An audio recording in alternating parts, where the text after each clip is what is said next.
In the middle of a violent Christmas Eve blizzard, a billionaire slowed his car after spotting two small figures curled against the wall of an abandoned gas station. A teenage boy was wrapping his thin jacket around his unconscious little sister, trying to keep her alive with the last warmth in his body. When the old man rushed toward them through the snow, the boy looked up with eyes that had already seen far too much suffering. Without hesitation, the billionaire carried both children into his car, unaware that this single moment of compassion would lead him into a battle for their future, and give him the family he believed he had lost forever. Before we begin, this is a fictional story written to inspire and uplift. At Memory Stories, we believe the right story at the right moment can change everything. The windshield wipers fought a losing battle against the snow. Edmund Calloway gripped the steering wheel of his black Lincoln Navigator, peering through the white chaos that had swallowed the highway whole. The weather report had promised light flurries. This was not light flurries, this was nature in full fury, and he was caught dead in the middle of it. He should have stayed at the office. He should have accepted his business partner Howard's invitation to spend Christmas Eve with his family out in Brentwood. Instead, Edmund had insisted on driving back to his estate alone, where silence waited like a familiar companion he had grown far too comfortable with. At 67, Edmund Calloway had everything money could possibly buy and almost nothing that actually mattered. His company, Calloway Development Group, had made him one of the most respected real estate developers in the American South before he turned 50. His estate in Franklin, Tennessee had 16 rooms and no one to fill them. His calendar was packed with meetings involving hundreds of people who wanted his money, his time, his signature, but not a single person who wanted just him, just Edmund, the old man beneath the suit. The loneliness had started feeling normal somewhere along the way. That scared him more than he was willing to admit to anyone. He knew exactly when the emptiness had settled in for good. 5 years ago, his wife of 31 years, Margaret, had lost her long fight with Parkinson's disease. She had been 60 years old, with warm brown eyes and a laugh that could fill any room she walked into, and a habit of leaving little notes around the house for Edmund to find. Tucked into his coat pocket, propped against the coffee maker, slipped between the pages of whatever book he was reading. Notes that said things like "still choosing you" and "home is wherever you are," and once, memorably, "you burned the toast again, but I love you anyway." When the notes stopped appearing, Edmund had not known how to fill the spaces they had occupied, so he had filled them with work, with deals, with the particular numbness that comes from staying busy enough to avoid feeling anything at all. The estate had stopped being a home the morning he made coffee and found himself saving the empty spot on the counter where her mug always sat. The snow came down harder. Visibility dropped to almost nothing. Edmund slowed to a crawl, squinting through the windshield, his headlights barely cutting through the white curtain ahead. He was looking for the exit toward Riverbend Road, but every landmark had vanished under the blizzard's assault. Then he saw them. At first he thought they were trash bags someone had abandoned beside the old Harmon's gas station. The station had been closed for years, a forgotten relic of a bypass that had rerouted traffic 8 miles east sometime in the 90s. But as his headlights swept across the scene, the trash bags moved. They were children. 2 small figures huddled together against the building's crumbling brick wall, barely sheltered by a broken awning that did absolutely nothing to protect them from the driving wind. Snow had piled around them, nearly burying their small forms entirely. Edmund's heart stopped cold. He slammed on the brakes and the Navigator skidded slightly before coming to a halt on the icy shoulder. He threw the vehicle into park and burst out into the storm without bothering with his coat. The cold hit him like a physical blow, the kind that steals your breath before you even know it is gone, but he barely noticed. "Hey," his voice barely carried over the howling wind. "Hey, kids." They did not move. Terror gripped his chest so hard he thought it might crack a rib. He ran toward them, his expensive leather shoes slipping on the black ice underneath the snow. As he got closer, he could make out details that made his stomach twist painfully. The older one was a boy, maybe 14 or 15, a black child wearing a thin blue jacket that might have fit him 2 years ago. His arms were wrapped entirely around a smaller child, a girl who looked about 8 or 9, trying to shield her with his own body and whatever warmth he had left to give. "Please," the word was so quiet, Edmund almost missed it entirely. "Please don't leave us like everyone else did." The boy's eyes opened slowly and found Edmund's face. They were dark brown, those eyes, and ancient with the kind of suffering no child on this earth should ever know. His lips were nearly gray. His whole body shook violently with cold, but his arms stayed wrapped around his little sister with fierce, stubborn determination. "I am not leaving you." Edmund dropped to his knees in the snow beside them, the cold soaking straight through his dress pants. "I am getting you out of here right now. You hear me? Are you real?" The boy's voice cracked at the edges. "Sometimes I think I see things that are not really there anymore. I am real, son. I promise you I am real." Edmund reached out and touched the boy's face. Ice cold. He looked at the little girl tucked against her brother's chest. Her eyes were closed. "What is her name?" "Delia." The boy's teeth chattered hard. "She stopped answering me this morning. I kept talking to her anyway. I am Marcus. I am 15. She just turned 9 last month. 9 years old. Unconscious in a blizzard on Christmas Eve." Edmund felt something break open inside his chest, something that had been sealed shut for 5 long years. "Marcus, I need you to be strong just a little bit longer. Can you walk to my car?" "I think so." But when Marcus tried to stand, his legs gave out completely beneath him. He had given everything he had to keeping his sister warm. There was simply nothing left in him. Edmund made a decision without hesitation. "Stay right here. Do not move. I will be back in 30 seconds, I promise." He ran to the navigator, wrenching open the back door and cranking the heat to maximum.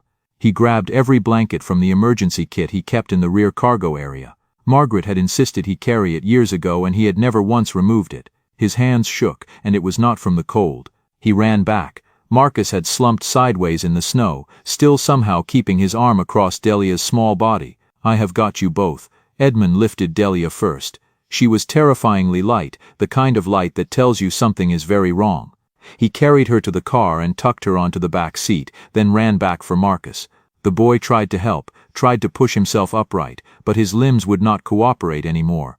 "Do not fight me," Edmund said gently. "Just let me." He lifted Marcus the way he had once seen fathers lift sleeping children, carefully, protectively, like something precious. When he placed him in the car beside his sister, Marcus reached immediately for Delia's hand. "You came back," Marcus whispered. "I said I would. People say things." Edmund looked at this boy who had learned at 15 that promises were things people broke and felt something harden into resolve deep in his bones. He jumped into the driver's seat and pulled out his phone. "What are you doing?" Marcus's voice sharpened with sudden fear. "Calling an ambulance. No hospitals." The fear became something close to panic. "They will separate us. They always separate us. Every single time. Please." Edmund looked in the rearview mirror. This boy had been shielding his little sister with his own body in a blizzard with nothing but a thin jacket and sheer will. He had held on when most adults would have given up entirely. "My house is 12 minutes away," Edmund said. "I have a doctor who lives closer than the hospital. She can check them at my place first. But Marcus, if they need a hospital, they are going to a hospital. You understand me?" Marcus closed his eyes briefly, then he nodded. "Okay, yeah." Edmund called Dr. Sandra Briggs, who answered on the second ring with the tone of a woman who had been expecting a quiet Christmas Eve.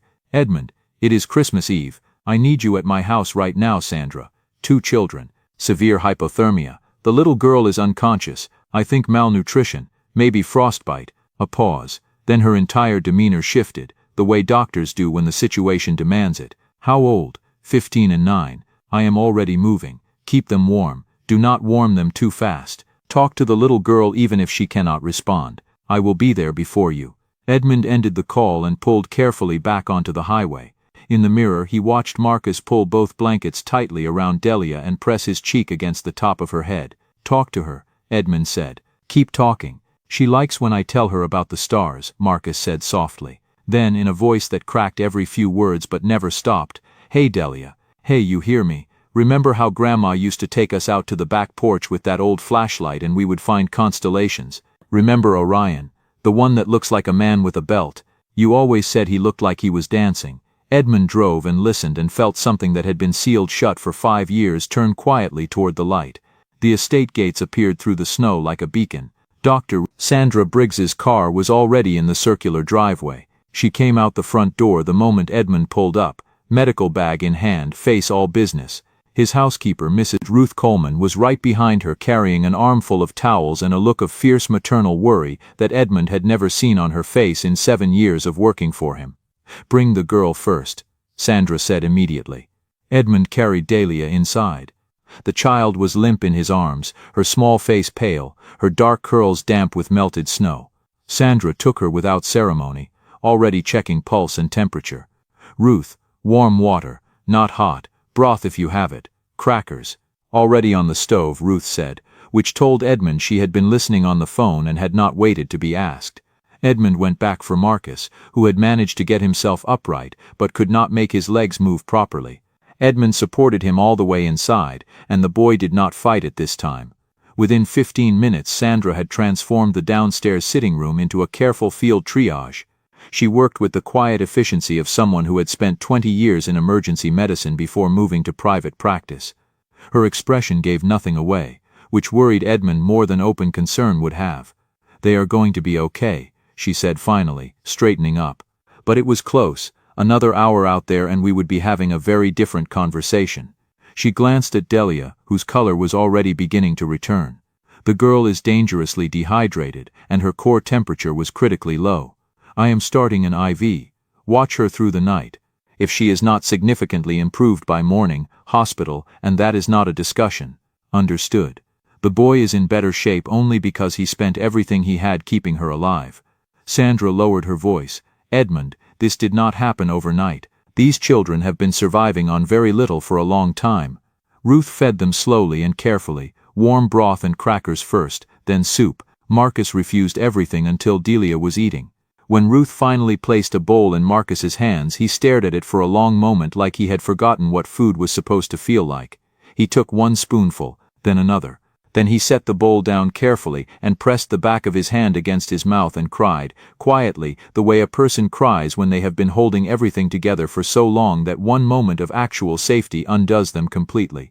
Edmund sat on the floor beside him, not crowding him, just close enough to matter. "When did you eat last?" Marcus thought about it with the careful concentration of someone doing real arithmetic. 4 days ago, maybe. Found most of a sandwich near the park on Tuesday. Gave most of it to Delia." The grief and rage that moved through Edmund Calloway in that moment was unlike anything he had felt in a boardroom or a courthouse or any of the places where he had spent his professional life. It was something older and more elemental than any of that. "How long have you two been on your own?" he asked. "About 6 weeks, Marcus said. Maybe 7. I lost track of the exact days around week 3. He was quiet for a moment.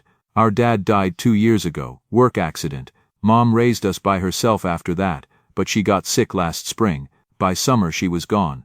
He said it the way teenagers sometimes say impossible things, flatly, because if you let yourself feel the full weight all at once you will go under completely.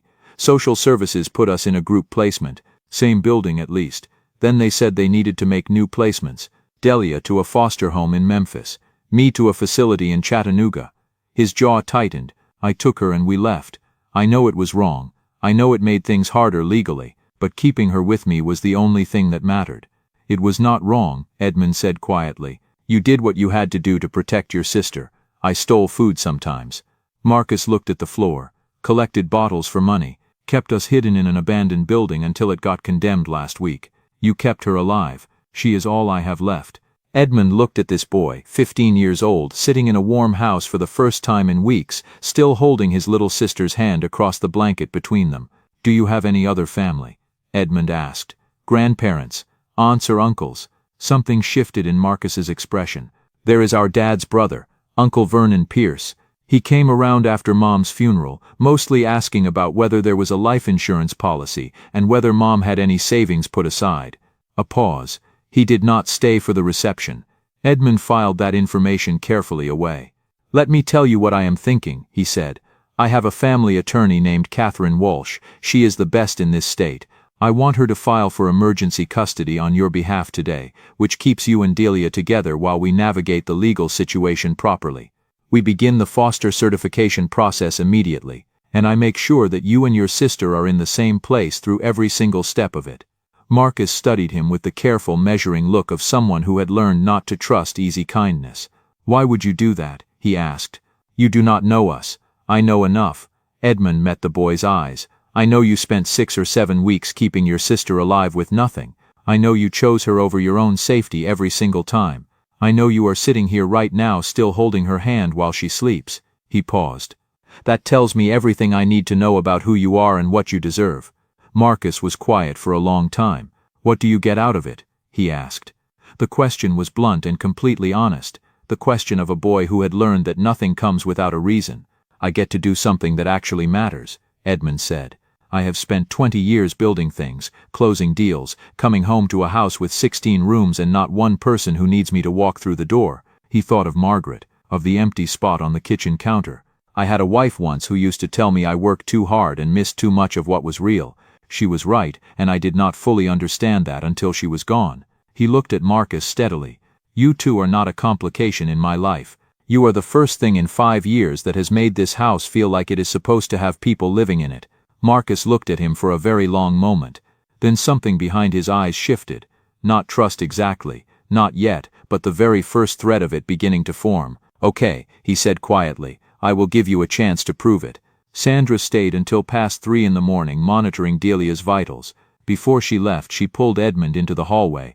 Delia is going to be fine. She is tough. She studied Edmund's face. Are you? Honestly, I do not know what I am right now. You stopped your car in a blizzard on Christmas Eve, she said. That is who you are. Do not lose track of that. Morning light filtered through the tall windows of the guest suite where Ruth had set up 2 beds side by side, close enough that the children could reach each other in the night.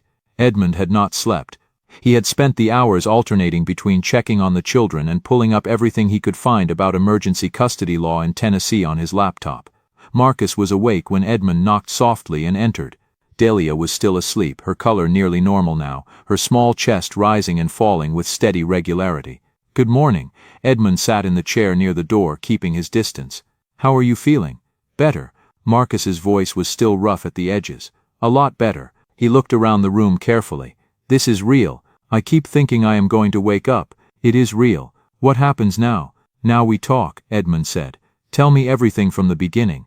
I need to understand your situation fully before Catherine files anything, Marcus told him. His father, James Crawford, gone 2 years ago in a workplace accident that a better safety inspection might have prevented. His mother, Denise, who had worked 2 jobs and fought her illness with everything she had until she simply could not fight anymore. The social services placement that had felt temporary until suddenly the paperwork said otherwise. The caseworker managing too many children who had met them exactly once before the transfer orders came through. Do you have any documents? Edmund asked. Birth certificates, anything?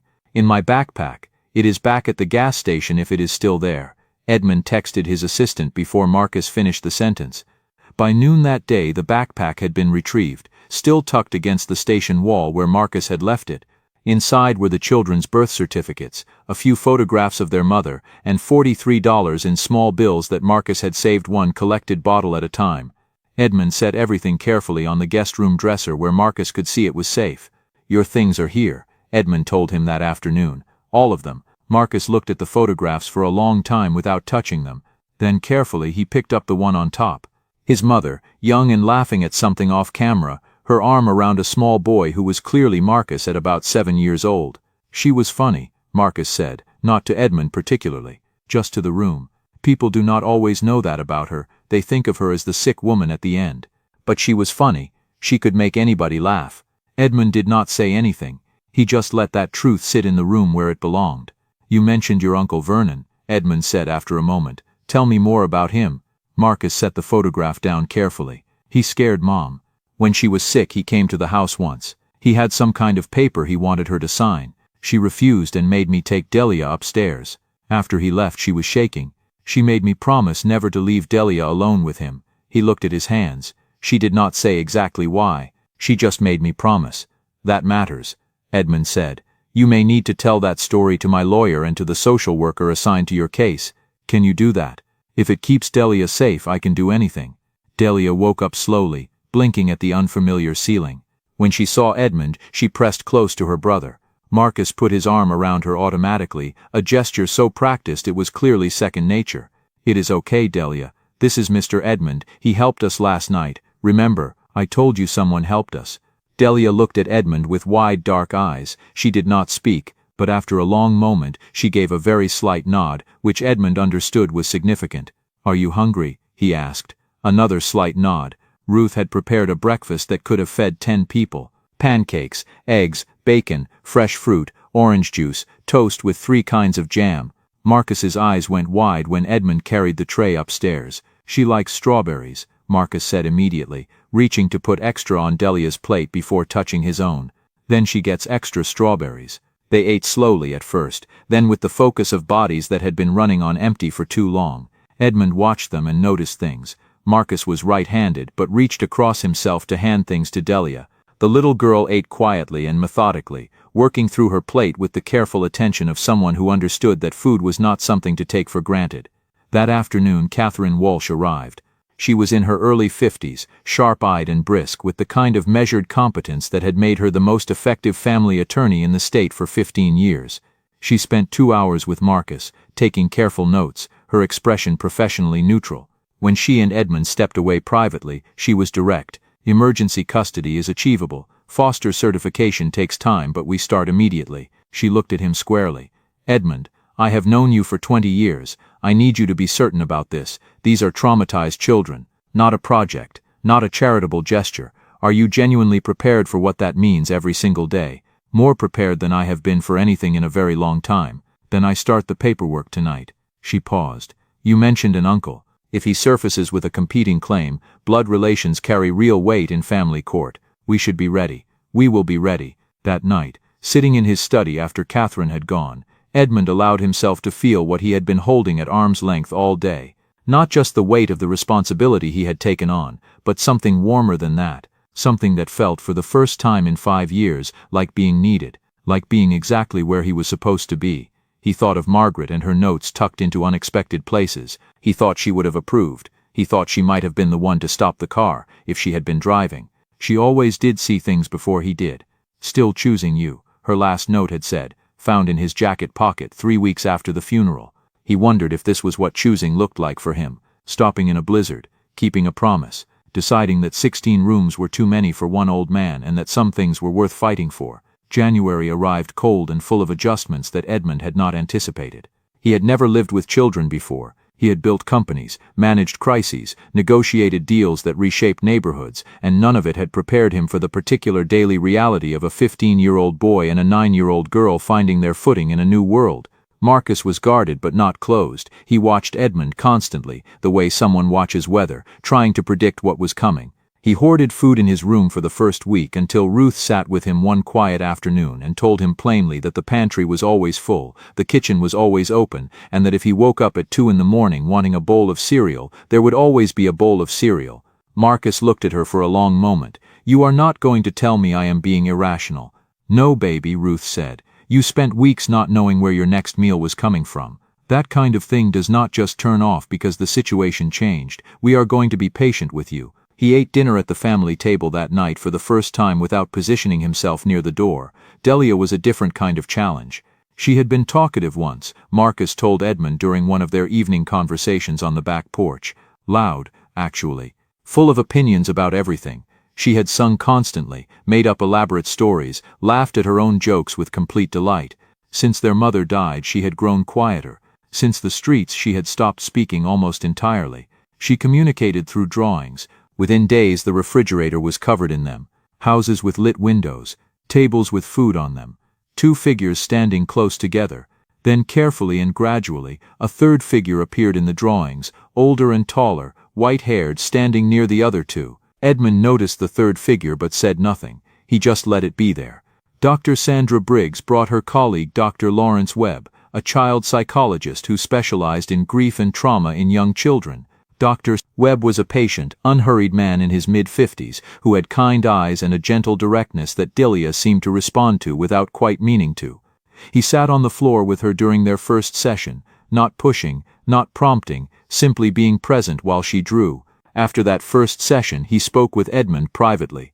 Selective mutism, trauma-induced. The losses compounded over a very short period. Her father, then her mother, then stability, then safety. She has protected herself the only way available to her. He paused. With consistency, warmth, and genuine safety, she will come back to her voice, but she needs to feel safe in her bones, not just on the surface. That takes real time. What can I do? Exactly what you are already doing. Be present. Keep your word. Do not pressure her to speak. Let her communicate however she can. He looked at Edmund steadily. She watches you, Mr. Calloway. She is deciding what kind of person you are. Let her take as long as she needs. The social worker assigned to their case was a man named Dennis Pruitt, mid-30s, with the permanently fatigued expression of someone carrying far more cases than any one person should ever manage. He conducted the first official home visit on a gray January morning, walking through the estate with a clipboard and a carefully neutral face. "Mr. Calloway," he stopped in the hallway, making notes. "I will be direct. This situation is irregular. No prior parenting experience. You essentially assumed custody without authorization." "Your system lost them," Edmund said quietly. "They ended up in a blizzard on Christmas Eve. Tell me exactly where the irregularity is that I need to account for." Pruitt had the grace to look uncomfortable. "That is a failure I cannot defend. But going forward, proper process matters. Then let us follow it properly. Catherine Walsh has filed every necessary document. We are cooperating fully." Edmund kept his voice measured. "But those children are not leaving this house. If you attempt to move them, you will have a legal fight on your hands that takes months and ends with the same result, and in the meantime 2 children who have finally started to feel safe will have that taken from them again." Pruitt looked at his clipboard, then up. "I will note in my report that the children are safe, well cared for, and showing positive adjustment. Emergency custody stands pending certification completion." He closed the clipboard. "Mr. Calloway, I want what is best for them. So do you. That means we want the same thing. Then let us act like it." After Pruitt left, Marcus came downstairs from where he had been listening on the stairs. He looked at Edmund without speaking for a moment. "You did not let him take us." "I told you I would not." "You could have," Marcus said. "It would have been simpler for you." "Simpler is not always better." Edmund sat on the bottom stair. "Marcus, before I found you two, I came home every night to a house that had 16 rooms and not one person who needed me. I had not felt necessary to anyone since my wife passed." He looked at the boy. "You and Delia are not a complication. You are the first thing in 5 years that has made me feel like a man with a reason to get up in the morning that has nothing to do with business." Marcus sat down on the step above him. It was such a small thing, choosing to sit close rather than apart, but Edmund understood what it cost this particular boy. "What if we do something wrong?" Marcus asked. "What if I fail a class or lose my temper, or Delia never talks again? Then we deal with it together. That is what family does." "I do not really remember what that feels like." "Neither do I," Edmund said honestly. "We will figure it out together. Neither of us knows exactly what we are doing, but we will both be trying. That counts for something." In February, school enrollment began. Riverside Academy, a private school with small classes and strong support services. Marcus was placed in 9th grade, behind in some subjects but with a work ethic that impressed his teachers from the first week. Delia joined the lower school, where her art teacher Mrs. Karen Simmons called Edmund after 2 weeks to tell him the girl had a genuinely exceptional talent. That same month, on a cold Saturday in the middle of February, Marcus turned 16. Edmund had been planning quietly for weeks. They went to Marcus's favorite restaurant for dinner, a barbecue place in town that Marcus had mentioned twice in passing in the careful offhand way of someone who does not want to seem like they are asking for anything. Afterward, back at the estate, Ruth had made a cake. Chocolate with chocolate frosting, because that was what Marcus had said was his favorite in a conversation weeks earlier that he probably did not realize Edmund had filed away. When they sang Happy Birthday, Marcus looked at the candles for a long moment before blowing them out. His expression was complicated and private. Later, Edmund gave him his gift, a leather-bound journal, good quality, with his name embossed on the cover. Inside the front page, Edmund had written, "For the stories you carry, you decide which ones get told." Marcus read it twice. Then he looked up. "How did you know I write things down? I noticed you watching everything, taking it all in. It seemed like something you might need." Marcus held the journal carefully. "My dad used to say that people who pay attention are the ones who eventually understand things." A pause. "He said I was going to be someone who understood things. He was right." Marcus nodded slowly, then quietly. "Thank you, for all of this. Not just tonight." Edmund received those words carefully. "Happy birthday," he said simply. Marcus looked at him. Something moved through his expression, a door partly open, not yet all the way. He did not fill in a name after the thank you, and Edmund did not prompt him. Some things needed more time than others, and Edmund had learned in his 67 years that the things most worth having were always the ones you could not rush. One evening in late February, Edmund found himself in the kitchen trying to recreate Margaret's sweet potato pie from her handwritten recipe card. He had the ingredients lined up on the counter and was studying the faded handwriting with the concentration of a man attempting something beyond his experience. Marcus appeared in the doorway. "What are you doing?" "Attempting to make my wife's sweet potato pie. She always made it." I never paid close enough attention. Edmund looked at the card. I am paying attention now. Marcus looked at the counter. Can I help? You know how to bake? No. But you clearly do not either, so we are even. Edmund laughed, which surprised them both slightly. Fair point. Come in. They worked together for an hour, making several small mistakes and correcting them, arguing gently about whether the recipe card said 1/4 teaspoon or 1/2 teaspoon of nutmeg, deciding to split the difference. While they worked, Edmund found himself talking about Margaret, not the grief of losing her, but the living of her. The way she remembered everyone's birthday, the way she could walk into any room and immediately find the person who most needed talking to. The way she had told Edmund on their third date that she intended to marry him, stated plainly as a fact, and then waited for him to catch up. Marcus listened and measured flour and did not say much, but he was paying attention in the way Edmund had come to recognize. She sounds like she knew what she wanted, Marcus said. She always did. I was the one who needed convincing of things. Edmund paused. She would have liked you both very much. Marcus was quiet for a moment. What do you think she would have said about all this? About us being here? Edmund thought about it honestly. She would have said it was about time. He smiled at the mixing bowl. She would have said the house had been empty long enough. The pie came out imperfect, slightly darker on one side, the filling not quite as smooth as it should have been. They ate it at the kitchen table anyway, the three of them, because Delia had appeared at the smell of it and looked at Edmund with an expression that was as close to asking for something as she had gotten. It tasted like an attempt at something good. Edmund thought that was entirely enough. Spring came gradually to Franklin, turning the estate grounds green and fragrant. Marcus had settled into Riverside Academy with the focused determination of someone who understood that this chance was not guaranteed and intended to make the most of every hour of it. His English teacher, Mr. Alan Reed, sent home a progress note after the first month. Marcus works harder than any student I have seen in years. He stays after class, asks precise questions, never complains. Whatever you are doing at home, keep doing it.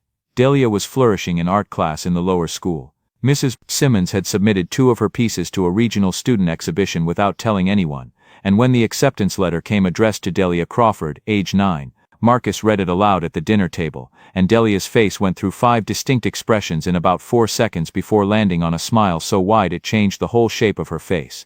She still did not speak much, but the words she offered were becoming more frequent and more freely given. A quiet yes or no here, a short phrase there, each one carrying the weight of something considered before being offered.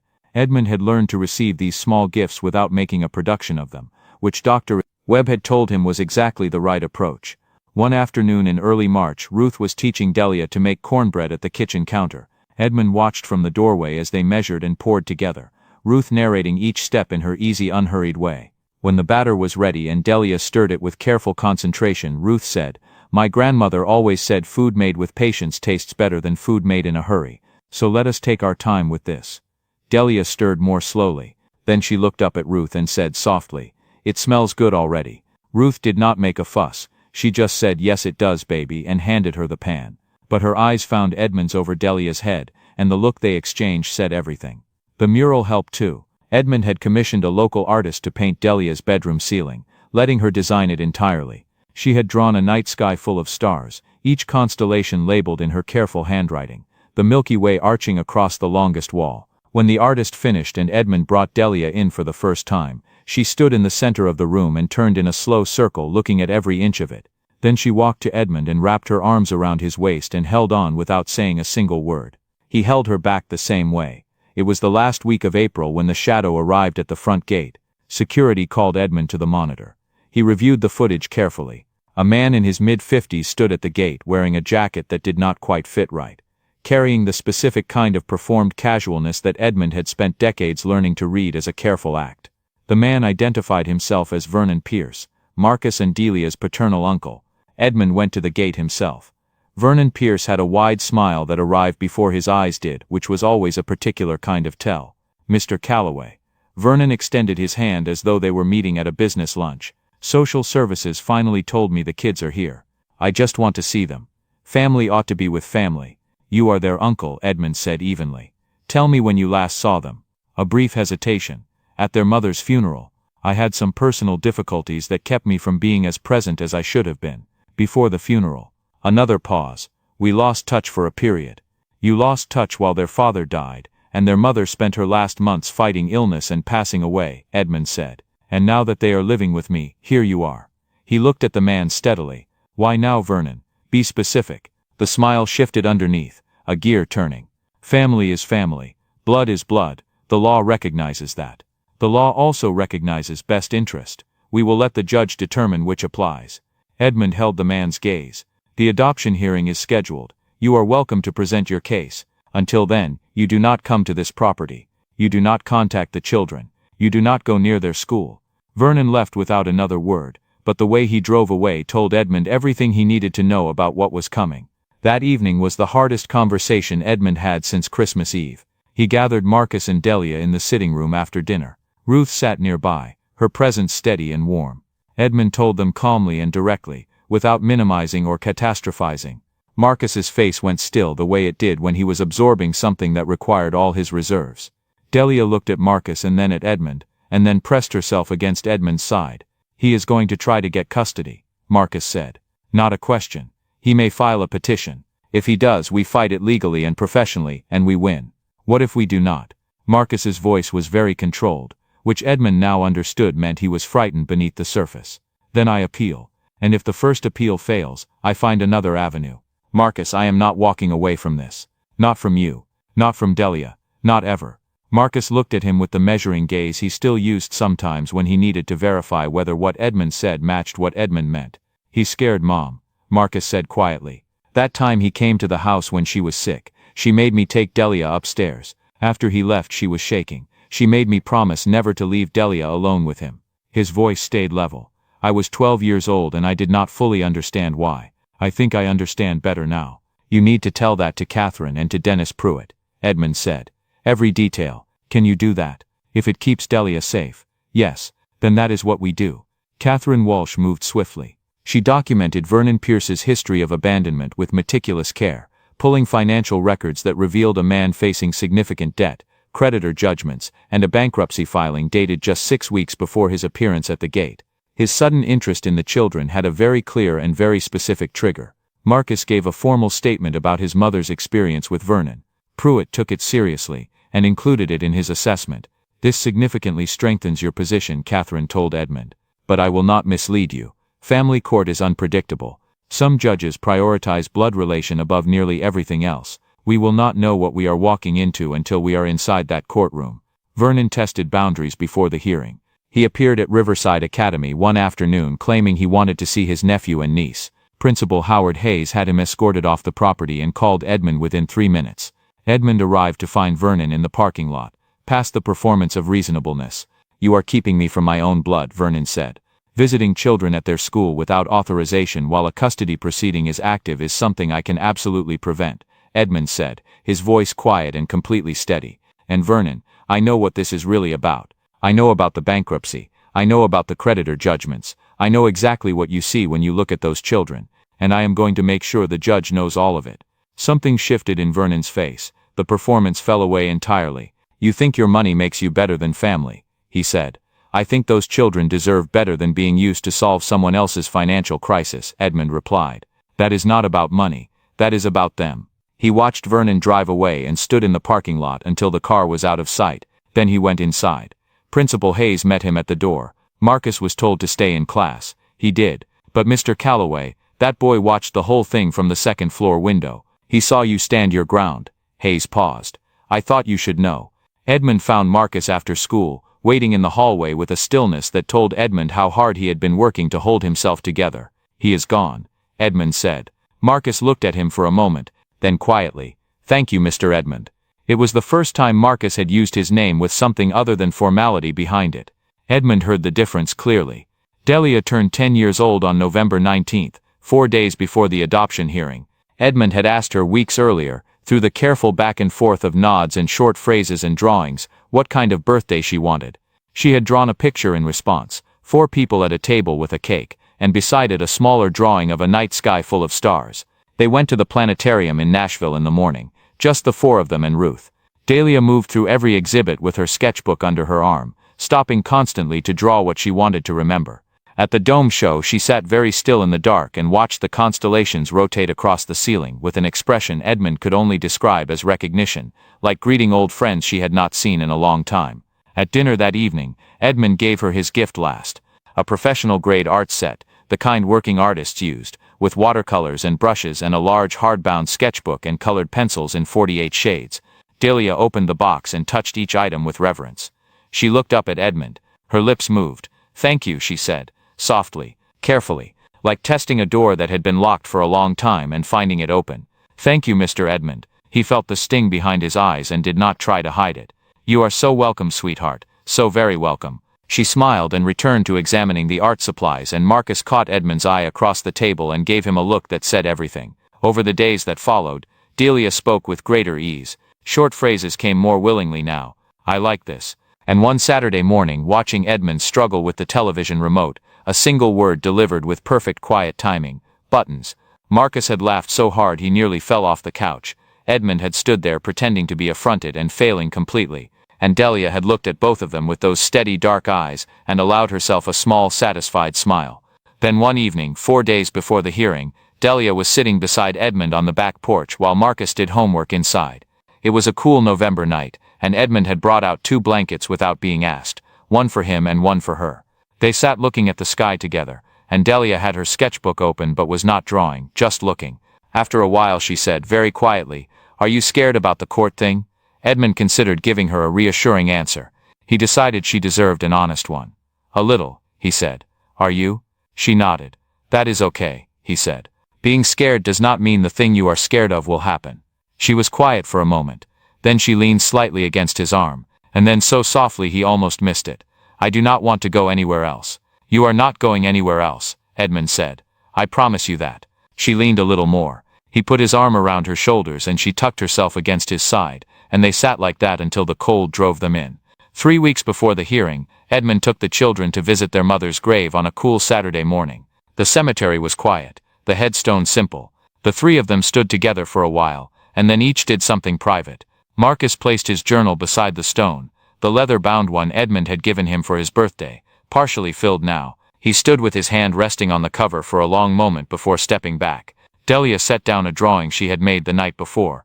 She had drawn their mother from a photograph, a careful and loving likeness, and around her she had drawn stars, the same constellations from the bedroom ceiling. Edmund stood a few feet back, giving them the space that was theirs. After a while Marcus said quietly, "We are okay, Mom. We are really okay." Delia reached up and took Marcus's hand. Then she reached back and took Edmund's. They stood like that for a while, the 3 of them in a line, in the quiet of the morning. On the drive home, Marcus held his journal in his lap. After a long silence he said, "I wrote about her in there, about who she actually was, not just that she died. That is the most important kind of thing to write down," Edmund said. Marcus looked out the window. "She trusted people who showed up," he said. "She said that was the whole test, whether somebody showed up." Edmund kept his eyes on the road. "I intend to keep showing up," he said, "for as long as you need me to."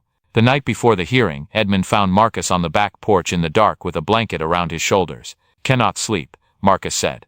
"Neither can I. What if the judge decides blood matters more than everything else?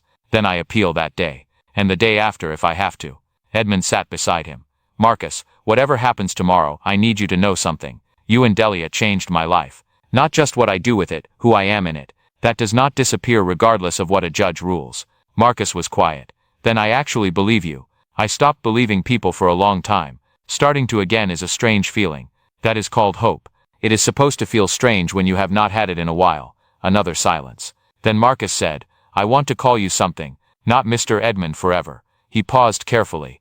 "I have been thinking about what fits. You are not my dad. You are older than that. You are more like—" He stopped, searching. "Take your time," Edmund said. "Grandpa," Marcus said finally, testing the word, hearing how it sat. "You feel like what a grandpa is supposed to feel like, steady, safe, like nothing is going to get past you." He looked at Edmund. "Is that okay?" Edmund looked at this 16-year-old boy who had stopped trusting the world and was choosing carefully and deliberately to trust him. "That is more than okay," Edmund said. Marcus nodded, satisfied the way he always was when something settled into its right place. "Okay, Grandpa." He said it again in the morning when he came downstairs and found Edmund making coffee. "Just morning, Grandpa." Casual and certain, like it had always been true.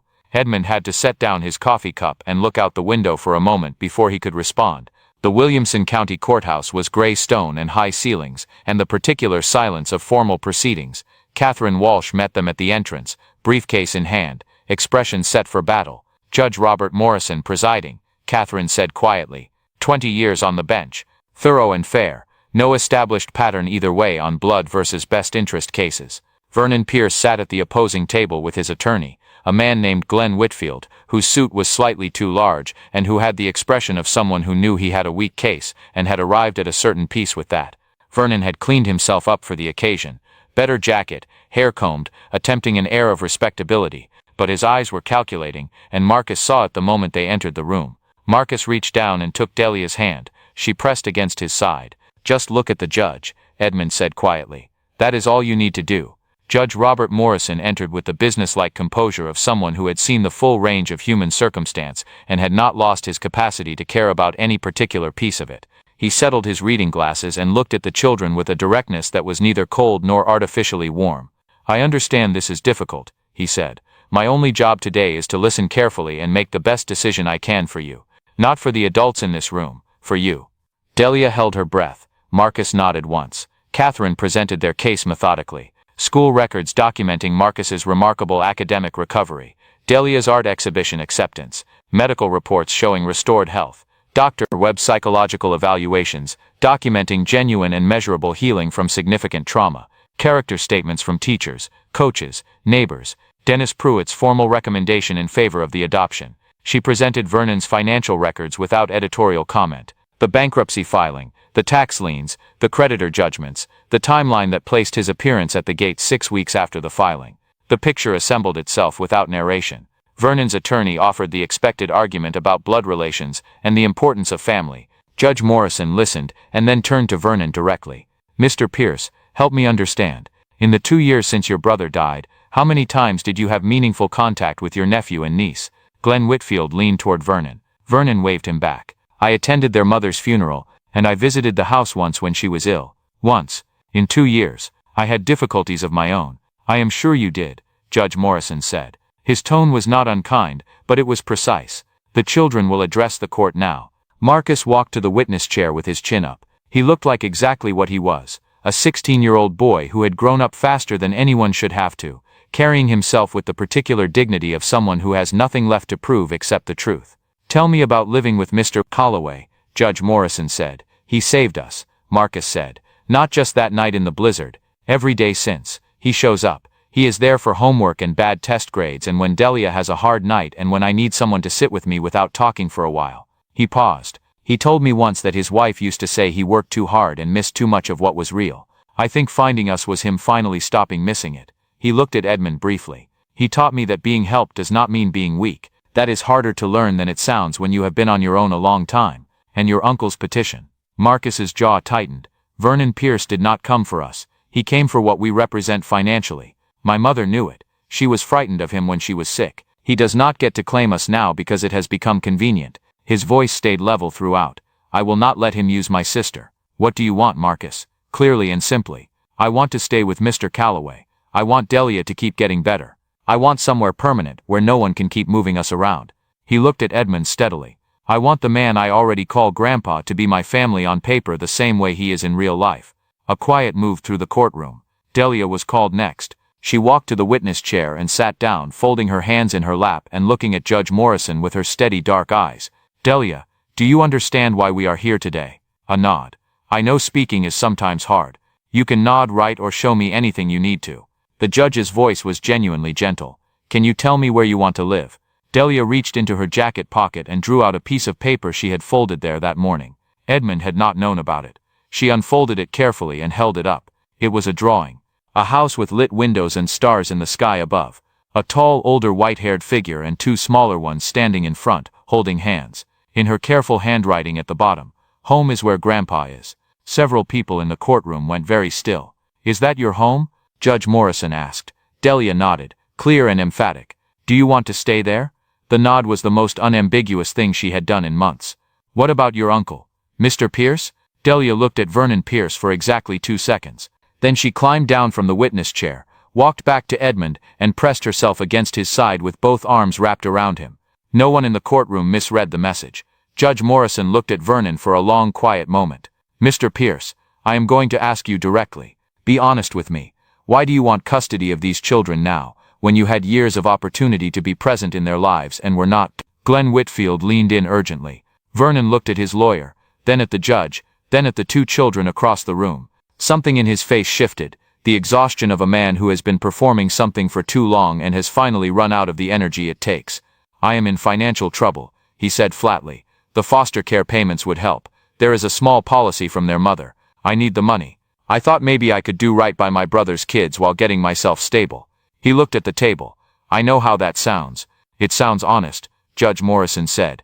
"It also sounds like a plan that places your needs first and the children's second." He looked at his papers. "These children lost their father and their mother within 2 years. They lived unsheltered in winter rather than be separated from each other. They have been in the care of Mr. Calloway for nearly 5 months, during which time they have made documented and significant progress by every measurable standard." He set down the papers. "The law gives weight to blood relation, Mr. Pierce. It does not give that weight to blood relation that was absent when needed, and present only when convenient." He looked at Edmund. "Mr. Calloway, why do you want to adopt these children?" Edmund stood, still holding Delia close to his side. "Your Honor, 5 years ago I lost my wife of 31 years. She was the person who made our house a home, and when she was gone I did not know how to do that myself. I filled the space with work and accomplishments that meant very little when I came home to an empty house every evening." He looked at Marcus. "When I found these 2 children in that blizzard, I was not looking for a family. I just could not drive past them. That is all. I just could not do it." He paused. "In the months since, they have given me back something I did not know how to find on my own. They have made this house a home again. Not because it is easy, because it is not, but because they are real and they are mine, and I am theirs. That is what family is. Not paperwork, not biology. It is showing up and staying and meaning it every single day." He looked at the judge steadily. "My granddaughter calls me Grandpa. My grandson calls me Grandpa. I would like the law to agree with them." Judge Morrison was quiet for a moment. Then he spoke. "Mr. Pierce's petition for custody is denied. Mr. Calloway's petition for adoption is granted. Effective upon the signing of this order, Edmund Calloway is the legal guardian and grandfather of Marcus and Delia Crawford. Their surnames remain Crawford unless they choose otherwise. Mr. Pierce is denied visitation. A restraining order is issued preventing direct or indirect contact." For one full heartbeat the room was absolutely silent. Then Marcus made a sound Edmund had never heard from him before, something broken open and released all at once. Delia looked up at Edmund with her wide dark eyes full to the edges. "Grandpa," she said. The word she had been saving for this moment, clear and certain and final. Edmund pulled both children close and held on with everything he had. The weeks that followed the adoption had a different quality to them. Something had settled the way a house settles after the foundation is finally properly laid. Marcus was still guarded in the specific ways trauma leaves its marks, checking the door locks at night sometimes, waking occasionally from dreams he did not want to describe, but he was also gradually and unmistakably becoming a teenager again. He made a friend at school named Jake Torres, the goalkeeper on the soccer team, and the two of them spent a Saturday afternoon in the backyard arguing about a video game with the passionate absurdity of people who have decided this matters enormously. Marcus laughed 3 times in the span of an hour, real laughter, unguarded and free. Edmund stood in the kitchen doorway listening and felt something warm and quiet move through him. Such an ordinary thing, such a perfect necessary, ordinary thing. Delia's voice came back in fuller measure as December moved into January. She was not loud yet, not the way Marcus said she used to be, but she was present. She narrated things she noticed, she asked questions. She told Ruth one morning that the cornbread they were making together was better than the first time, and when Ruth asked why, Delia thought about it seriously and said, "Because we know each other better now." Ruth had to step away for a moment after that. In January, Marcus had a difficult week. It started with a failed math test, a 64, not catastrophic but enough to knock loose something that had been holding. He came home quiet and went straight to his room. Edmund let him have the evening. The next morning at breakfast Marcus was short-tempered and distant. Edmund did not push. By Thursday something had been building, and when Edmund reminded Marcus that his tutoring session was that afternoon, Marcus put both hands flat on the counter and said with real heat, I know about the tutoring session. I know I am behind. I know I have been here almost a year and I am still behind. You do not have to keep reminding me." Edmund was quiet for a moment. Then he said, "You are right, I do not need to remind you, I am sorry." Marcus looked at him, startled by the apology. "I am not telling you to feel differently than you feel," Edmund said. "Being behind is frustrating. Feeling like you should be further along is frustrating. Those are legitimate feelings." He sat down at the counter. But Marcus, you came in behind because you spent a year keeping yourself and your sister alive on the street. That is not a personal failure, that is an impossible situation. You are allowed to be angry about it. The tension in Marcus's shoulders shifted downward. I just want to catch up, he said, quieter now. I just want to feel like I actually belong here. You do belong here, Edmund said. The belonging is not contingent on the grades. Marcus looked at the counter. It does not always feel that way. I know. That feeling is the wound talking. It takes time for the wound to stop being louder than the truth. Edmund looked at him steadily. The truth is that you belong here. Full stop. The grades are separate. That evening Marcus came downstairs and sat at the kitchen table and worked on his math for 2 hours, and he asked Edmund for help twice, which was 2 more times than he ever had before. Delia continued her art program at the community center on Saturday mornings, coming home each week with new techniques and a quiet satisfaction that settled on her like light. Her drawings shifted gradually from the same safe images into more complex territory. Landscapes with weather in them, people in motion, faces expressing things. One Saturday afternoon she showed Edmund a new piece without being asked. It was a drawing of an old man sitting on porch steps in the dark. A teenage boy sitting one step above him, both looking out at nothing in particular. She had captured something true about the posture of 2 people sitting in comfortable silence together. Is that us? Edmund asked. Delia nodded. It is a very good drawing, Edmund said. You got the porch light exactly right. She smiled and took it back upstairs and added it to the wall above her desk, where she kept the ones that mattered most. In the spring, Marcus discovered debate. His teacher, Mrs. Patricia Holt, had suggested the team almost as a passing remark, and Marcus had gone to one practice out of mild curiosity and come home with the expression of someone who has found something they had not known they were looking for. I thought debate was for people who like to argue for the sake of arguing, he told Edmund over dinner. Is it not? Marcus thought about it seriously. I like arguing for things that are true. That is different. That is not just argument, it is trying to make something real clear to someone who does not see it yet. That, Edmund said, is the best possible reason to learn how to argue. They had a long conversation that evening about what Marcus might want to do with his life. Marcus talked carefully, like someone testing unfamiliar ground, about law, about systems and how they fail people, about what a person with the right training might be able to do about some of those failures. Edmund listened without steering. You would be very good at that, he said when Marcus finished. You really think so? I think you have been making arguments in impossible circumstances since you were 13 years old. Imagine what you can do with training. Marcus looked out the window at the backyard where Delia was drawing in her sketchbook in the late afternoon light. I want to be the kind of person she can always count on, he said. Not just now, when we are grown. Always. You already are, Edmund said. The law degree would just make it official. In February of the following year, word came through Catherine Walsh that Vernon Pierce had been found deceased. A heart attack, sudden and massive, in his apartment. He had been alone. Edmund told the children that evening after dinner, gently and directly. Marcus was quiet for a long time. Delia watched her brother's face. Are we supposed to be sad? Delia asked. You are allowed to feel whatever you actually feel, Edmund said. There is no required response. Marcus looked at his hands. I feel relieved, and then I feel bad for feeling relieved. He looked up. Is that wrong? No, Edmund said. It is human. Dr. Webb helped them through it. The following week, working carefully with each child and then together. He helped them name what they were experiencing. The grief not for the person as he was, but for the uncle he had never chosen to be. The potential that existed and was never used. You do not have to pretend to mourn someone who frightened you, Dr. Webb told them. You can simply acknowledge that a complicated person is gone, and that his being gone has removed something you were carrying. Both things are real at the same time. With Vernon gone, something in the household relaxed in a way Edmund had not fully realized was still tensed. Marcus stopped checking the front gate camera on his phone before bed.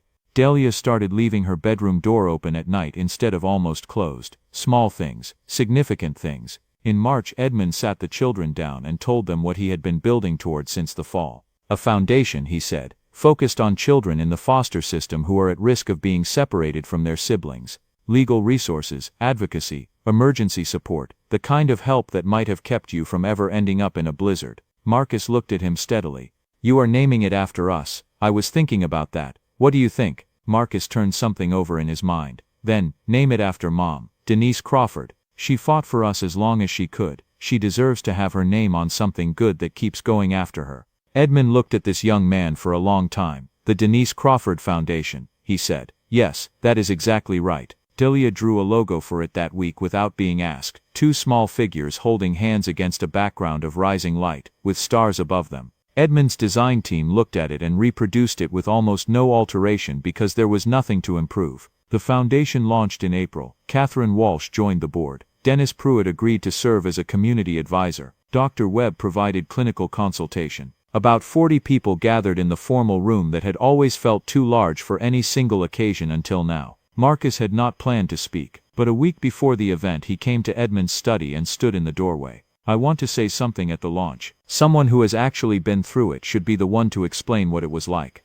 Are you sure? I have been thinking about what debate taught me, that the best arguments come from the truest things. He paused. This is the most true thing I know. It should be said out loud. He stood at the podium with 40 people watching and spoke for 4 minutes without notes. He described what it was to be a child whose file got lost in an overwhelmed system, what it was to choose the street over separation, what it was to be 15 years old in a blizzard thinking you had made a choice that might cost your sister her life, and then what it was when someone stopped. One person stopping, Marcus said, changed everything. That is what this foundation is about. Making sure more people stop, making sure the systems and the resources are in place so that more children get what we got, which was a chance. He paused. I am not a charity case. I am not a rescue story. I am a kid who got a fair shot when someone decided we deserved one. He looked at Edmund. Thank you for deciding that, Grandpa. The room was very still. Delia, seated in the front row, held up her drawing of the two figures holding hands. Thanksgiving that year brought their people to the table. Sandra and her husband, Catherine and her daughter, Dr. Webb, Dennis Pruitt and his wife, Ruth's daughter who had become Delia's particular favorite. The table was loud and full and required 2 extra chairs. Before the meal, Edmund asked everyone to share one thing they were grateful for. Marcus said, having a permanent address. Being able to fill out forms without lying about where I live. Delia said, stars on my ceiling, and having a voice to say so. When it was Edmund's turn, he looked at his 2 grandchildren on either side of him. I am grateful, he said, for a blizzard that knew better than I did what I needed. Marcus smiled. The full one he gave more freely now than he used to. Speech, Delia said, perfectly seriously. Everyone laughed, and the sound of it filled every room of that house, and Edmund thought that Margaret would have loved every loud, imperfect, joyful bit of it, and that somewhere she probably knew. Christmas Eve arrived exactly 1 year from the night everything changed. Edmund was awake before dawn. He lay in bed listening to the quiet of the house, and thought about who he had been 365 days ago. An old man in a car in a storm, going home to a house full of absence. Certain that the best of his life was behind him. He got up and made coffee and stood at the kitchen window watching the early light come across the frost on the back lawn. He thought about Margaret, about the note in his coat pocket, about the way she used to say that the best things never arrived the way you planned them. They arrived in the middle of blizzards, when you were not looking, when you had already decided the evening was going to be one particular kind of thing, and the world had other intentions entirely. Ruth found him there at 6:30. Merry Christmas Eve, she said, pouring herself a cup. How long have you worked for me, Ruth? 7 years and 2 months. In that time was I a good person? She considered this with the honesty she had always given him. You were a fair person, generous with your money, not unkind, but you were somewhere else most of the time. Like you had decided the real life was always happening somewhere other than where you were. She sipped her coffee. You are here now, both feet in. That is different. They did that. I know, so did you. You stopped the car. Marcus came downstairs at 7. Sleep rumpled, and poured himself orange juice. He sat at the counter and looked out the same window Edmund had been looking out. You know what today is, he said. I know. A year. A year. Marcus drank his juice and was quiet for a moment. I could not have imagined this. A year ago I was trying to figure out how to keep Delia warm through one more night. I could not see any further than the next 12 hours. He set down the glass. Now I am thinking about law school, about the foundation, about debate, about what comes next. A pause. I could not have imagined being allowed to think that far ahead. You are allowed, Edmund said. You always were. The circumstances just did not let you. Delia came down at 7:45 with her hair in 2 puffs, and her sketchbook under her arm. She hugged Edmund around the middle, the natural easy way she had developed over months of practice, and then climbed onto the kitchen stool, and opened her sketchbook, and began to draw with the focused contentment of a person doing exactly what they were made to do. What are you making? Marcus asked. A present, she said, without looking up. Do not look.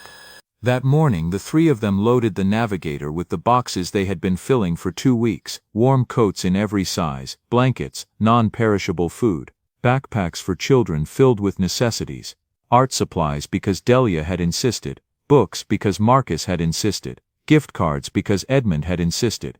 They drove to the family shelter downtown, where the director, a woman named Lois Crawford, no relation, met them at the entrance with warmth that told Edmund she understood exactly what this visit meant. The shelter's common room was full, families, couples, individuals, children, running between the chairs, the particular human warmth of people doing their best in difficult circumstances. Marcus and Delia carried boxes alongside Edmund, stacking them in the donation room. When they finished, Marcus stood at the threshold of the common area and looked out at the people gathered there. "That was us," he said quietly. "Different night," Edmund said. "Same cold, same fear." Marcus looked at the families. "I want to say something to them." Lois got the room's attention. Marcus stood where everyone could see him, and spoke without notes. "My name is Marcus Crawford. A year ago tonight my sister and I were in a blizzard with nowhere to go. We had been in foster care. We had been moved around. The system had lost track of us and we ended up on the street. I was 15, she was 8. I thought I had made a terrible mistake that might cost my sister her life." The room was completely still. Then a man stopped. He did not know us. He had no obligation to help us. He just stopped. Marcus paused. "That man is our grandfather now. Legally, officially, permanently. And we are here today because we know what it is to be where you are. And we wanted you to know that someone sees you." Someone stopped. "Things can change."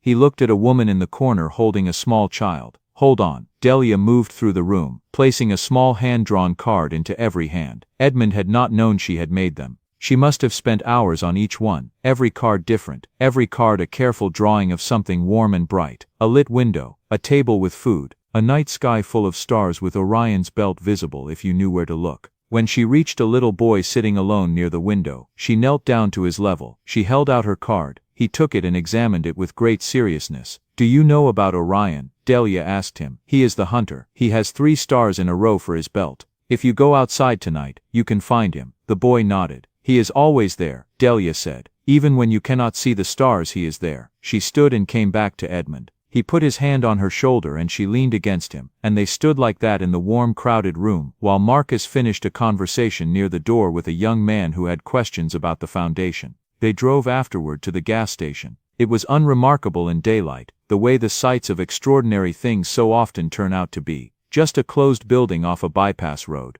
Snow on the ground, the light quiet kind that turns everything silver and soft. They stood together in front of it. Edmund, Marcus, Delia. "It looks small," Marcus said. "It was everything," Delia said. "Yeah." Marcus put his hands in his coat pockets. "It really was." Edmund looked at the two of them standing in the spot where the direction of his life had changed entirely and irrevocably. "Ready to go home?" he asked. Delia took his hand. Marcus fell into step on his other side, close enough that their shoulders nearly touched. "Yeah," Marcus said. "Let us go home, Grandpa." The house was lit up when they pulled into the driveway, every window warm, Ruth's wreath on the front door. They came inside to roasting turkey and cinnamon and the gingerbread cookies Ruth and Delia had been planning as a surprise for 2 weeks. That evening after dinner, after the gifts were opened, after the long comfortable hours of a family at ease in their own home, Edmund sat in his study and looked at the photo on his desk. It had been taken in September, a Saturday afternoon in the backyard. Marcus was mid-laugh at something off-camera. Delia was looking directly at the lens with her steady dark eyes and her full real smile. Edmund was between them, one hand on each of their shoulders, his white hair catching the afternoon light, and the expression on his face was one he had not recognized at first when the photographer showed it to him. He looked like a man who was home. He thought of Margaret. He thought she would have left a note about this, something small and precise and exactly right. He could almost hear what it would say. "Told you the best things arrive when you are not looking." His phone lit up. A text from Marcus. "You awake?" "Unfortunately yes. You? Been thinking?" "About next year. Law school eventually. The foundation. Delia's art show in the spring." "Good stuff." "Good stuff or worrying stuff?" "Mostly good. That is still new for me. Having mostly good thoughts. You will get used to it. Can I tell you something? Always. Mom used to say the whole test was whether somebody showed up. That is all. Just whether they showed up." She was a wise woman. "Yeah, she was." A pause. "You show up every day, Grandpa. Every single day. I just wanted you to know I see it." Edmund looked at the photo on his desk for a long moment before typing back. "I see you too, son. Every single day. Now sleep. Merry Christmas, Grandpa." "Merry Christmas, Marcus." He set down the phone and looked out the window. Snow was falling again, soft and unhurried, the kind that does not threaten anything, the kind that just makes the world quiet and full of light. A year ago a blizzard had brought them together. Tonight gentle snow reminded them how far they had come. 3 people, all carrying losses, all healing together, all learning that family was not about biology or paperwork, or the conventional ways people found each other. Family was about stopping, about staying through the hard parts, about choosing each other every single day and meaning it every time. His phone lit up once more. A photo from Delia sent from her room where she was supposed to be sleeping. A drawing she had made that evening. 3 people standing in snow, holding hands. Stars above them in a careful sky. Orion's belt visible if you knew where to look. An old white-haired man in the middle. A tall teenager on one side. A small girl on the other. And at the bottom in her precise handwriting, "Our forever family. Me, Marcus and Grandpa." Edmund saved the picture. Then he sat for a long while in the quiet of a house that was no longer empty, listening to his grandchildren breathe in their rooms down the hall, and felt the particular fullness of a life that had finally completely become what it was always supposed to be. Outside the snow came down soft and steady, covering everything it touched in something that looked from inside where it was warm, very much like grace. 1 year after that snowy night, the house that once held only silence was filled with laughter, footsteps, and the quiet certainty of belonging. Edmund had stopped his car to save 2 children, but in truth they had saved him too. Sometimes it takes only one small moment of kindness to change the direction of several lives at once. If this story touched you, please like, share, and subscribe so more people can hear it. And tell us in the comments, have you ever experienced a moment when one simple act of kindness changed everything?